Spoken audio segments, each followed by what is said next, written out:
Prosseguindo em teologia da Reforma Protestante, o item 3 do nosso livro, a terceira doutrina a ser estudada, nessa questão dos reformadores, os sacramentos. O comentário do nosso livro diz: no ano de 1439, no Concílio de Florença, a Igreja Católica adotou 7 sacramentos: batismo em águas, confirmação, que é uma unção com óleo para a confirmação do batismo e recebimento dos dons do Espírito Santo. Número 2, a Eucaristia. Esse termo significa ação de graças. Eucaristia significa ação de graças.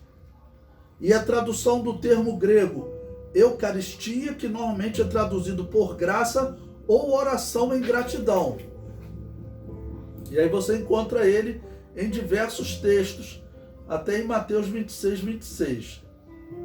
Na crença católica, ocorre quando o padre ora, fazendo com que pão e vinho se transformem no corpo e sangue de Jesus Cristo.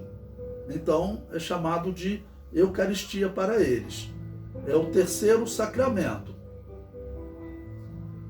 O quarto sacramento é a penitência, que envolve confissão dos pecados a um sacerdote católico.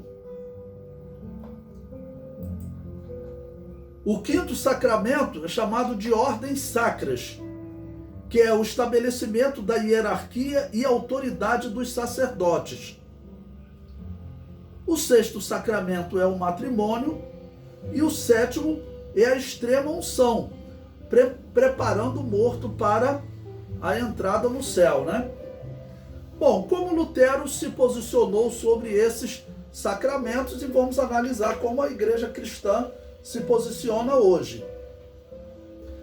Lutero rejeitou 5 dos 7 sacramentos católicos, considerou como sacramento a Santa Ceia e o batismo em água. Bom, não vou falar agora sobre a forma do batismo, vamos falar mais à frente, ok?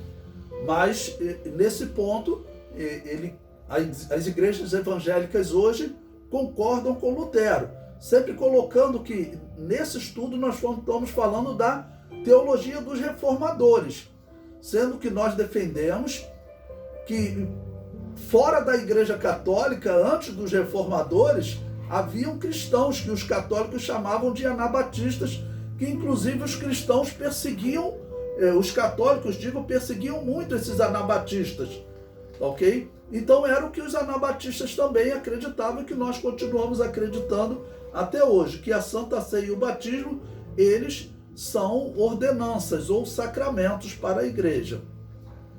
E Calvino, o que Calvino defende? Né? Não há mais que 2 que o Senhor Jesus instituiu para toda a sociedade dos fiéis. Quais são eles? O batismo e a Santa Ceia. Então, Calvino e Lutero, nesse ponto, eles concordam com, ou as igrejas evangélicas concordam, eles concordam, estamos em concordância, vamos colocar assim, com esse ponto de vista desses 2 reformadores. Né? A Igreja Católica, ela adotou, e eu coloquei ali a data para mostrar que era bem recente, tá bom? Cerca de 60 anos antes de Lutero dar início àquele protesto e à reforma protestante, eles instituíram esses 7 sacramentos. Antes disso, a Igreja Católica considerava como base também o batismo e a Santa Ceia, sendo que a maioria dessas novas doutrinas que a Igreja Católica adota, como elas ocorrem? Surgem aquelas argumentações de que isso faz parte da tradição da Igreja, no caso a Igreja Católica, né? 200, 300, 500 anos atrás, 800 anos atrás. E eles acabam por adotar aquela doutrina, porque eles acreditavam que a tradição tinha tanta autoridade quanto a Bíblia Sagrada. Mas na Bíblia Sagrada nós vemos que realmente o destaque, né, de ordenanças para os cristãos ou sacramentos, como queira, é o batismo e a Santa Ceia.